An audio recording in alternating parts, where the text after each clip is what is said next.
Ce lundi 22 août 2022, M6 a donné le coup d'envoi de la 17e saison de L'amour est dans le pré.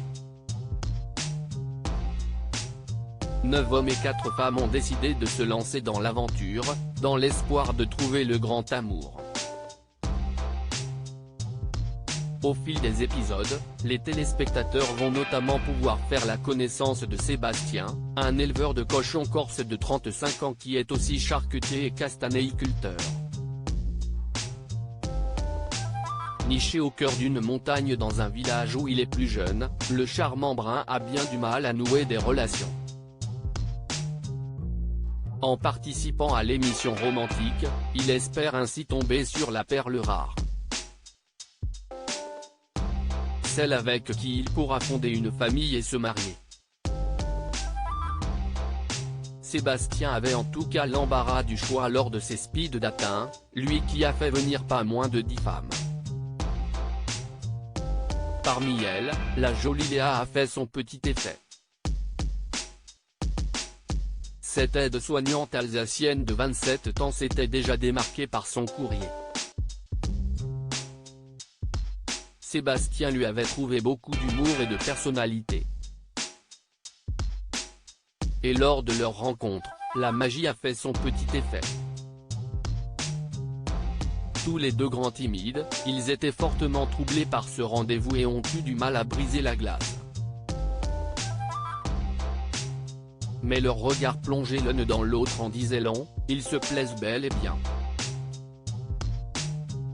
D'autant plus lorsque Léa a souligné la sincérité de sa démarche, se disant prête à tout pour entamer une relation sérieuse.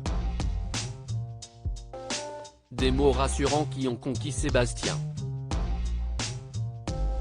Complètement charmée elle aussi, Léa est même repartie en pleurs.